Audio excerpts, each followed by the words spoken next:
Alhamdulillahi Rabbil Alameen. Wassalatu wassalamu ala Sayyidul Anbiya wal Mursaleen. Amma ba'd. Fa'udhu billahi minash shaitanir rajim. Bismillahir Rahmanir Rahim. My dear brothers and sisters, dear children and respected elders, Assalamu alaikum wa rahmatullahi wa barakatuh. This is the second video of the course Learn Quran with Tajweed. And before we go to the actual contents of the course, I just want to summarize some key terms which will be helpful for you guys throughout this course. There are some important terms which you need to understand and which you need to look at before we actually start our course, Learn Quran with Tajweed. First of all, there are, as in English, there are 26 alphabets. In Arabic, there are total 29 alphabets. And you can call them letters. In Arabic, we call them huruf. Singular is harf, H-A-R-F, harf. And plural is huruf, H-U-R-U-F. So there are in total 29 letters in Arabic. These letters combine together to make words similar to other languages. And I have mentioned here is 1A that these letters, they combine together, different letters combine together to make different words. Number 2 is origin, which is the core of this course. You need to learn different parts of your mouth and where the letters, which I mentioned in the first point, where those letters come from. And this origin in Tajweed term is called makharij. Makharij is again the plural, and the singular is makhraj. Makhraj is the origin where the letter comes from. And then signs. There are different signs which inshallah you will see later on. Some signs on the top of the letters, sometimes in the middle of the letters, sometimes some signs are underneath the letters.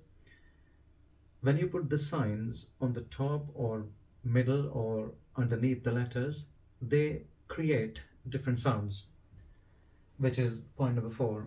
So whenever I'm talking about the sound, means I'm talking about the pronunciation, how the letters produce the sounds.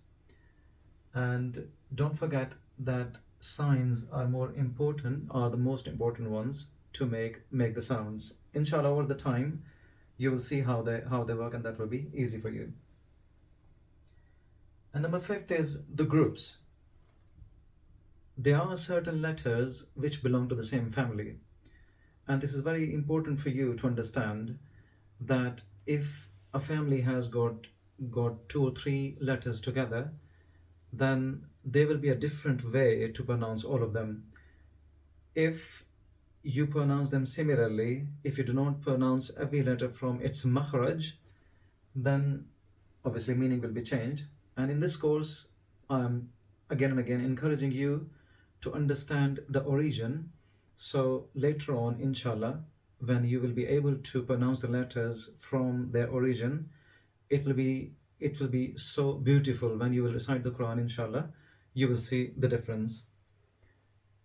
And because there are different groups in Arabic, so I will not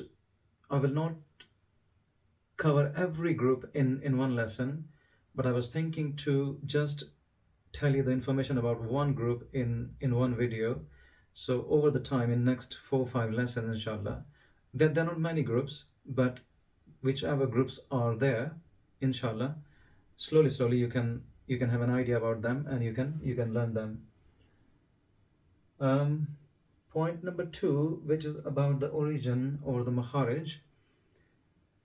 It is very important to understand the makharij, and throughout the course, inshallah, I'll keep on repeating it.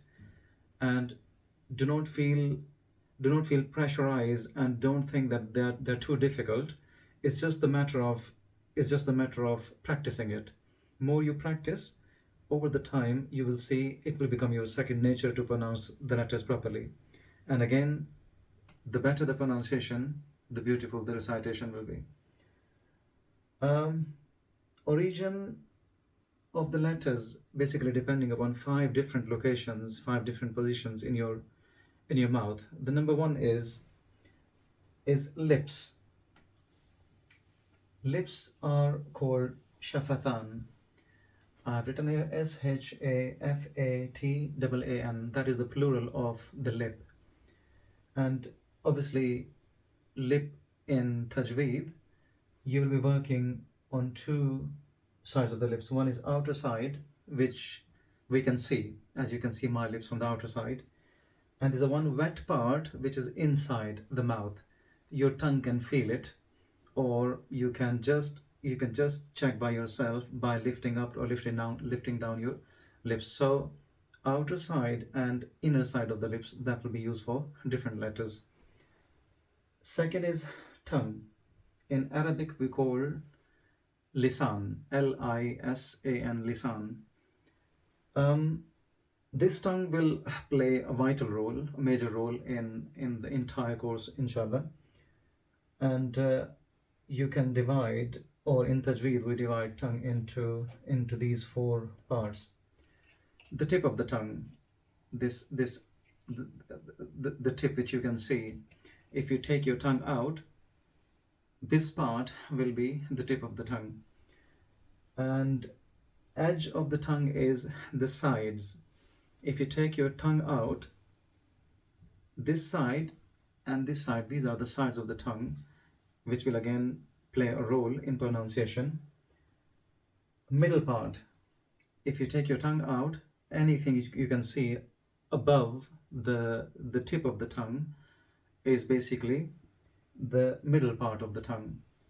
And root is where the tongue starts from in your mouth, where the tongue, like you can say the last part, the back side of the tongue is basically root of the tongue. So inshallah you will see how the letters are coming from the edges, or from the root, or from the tip of the tongue over the time. The third part is throat. In Arabic we call halak, Halq, halak. And our throat is consisted of three parts. One is the top part, which is here, and one is the middle part here, and this is the bottom of the throat. So mainly your throat has three parts, or you have to divide into three parts in order to pronounce a few letters which are called halqiya letters. I will cover later on, inshallah. The fourth one is empty part. If you open your mouth,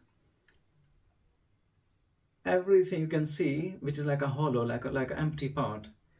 In Arabic you call it Jauf, Jauf. I hope you can see here, and I will post a picture of this table as well, of this information. Sorry, and you can later on you can practice. You can memorize these terms, and over the time when I will explain which letters come from where, it will make more sense, inshallah. This empty part, I need to bring your attention towards the palate as well. Okay, palate, you can say the roof of your mouth. Your tongue, your tongue touches up. If you close your mouth, your tongue has a roof on the top. So on the top of the tip of the tongue is like a hard stuff, hard surface. That hard surface, let's say this is your tongue and this is the roof of your tongue. This hard surface goes from here to here, okay, and then it turns to a soft surface. That hard surface is called hard part of the palate, and this is called soft part of the palate. Why I am covering this here? Because there will be some letters, when you will pronounce those letters, your tongue will touch this part or this part. So it is important for you to understand how the palate is, and how big it is, and how different parts are playing different roles in pronunciation. And last one is nasal cavity. It is seen, it's my experience, that some letters which are supposed, or some sounds which are supposed to be nasal sounds, normally people don't care and they pronounce them wrongly. So, nasal cavity, at the back of your nose and your throat, there's again an empty area that is called nasal cavity. And nasalization of the sound, which in Arabic is called ghunna, that sound must come from that empty part, from the nasal cavity. So, as you've seen, these makharij are basically depending upon five areas of your mouth. And to understand one by one them categorically, it is important to pronounce the letters properly. And again, when the letters are pronounced from their makharij, they are pronounced beautifully. That is called the core of Tajweed. Inshallah, first video was introduction of Tajweed. This second video is the summary of the key terms which will be used over the time, inshallah, in the future. And in the very next video, we will jump to the letters straight away, and one by one I will cover all the letters, and inshallah right after that we'll move on with the other lessons. I hope this will be beneficial for you. Please keep practicing this. If you have any question, you can message me underneath where the YouTube page is, and I'll come back to you with the answer. Hope you have enjoyed. Thank you very much. Assalamu alaikum wa rahmatullahi wa barakatuh.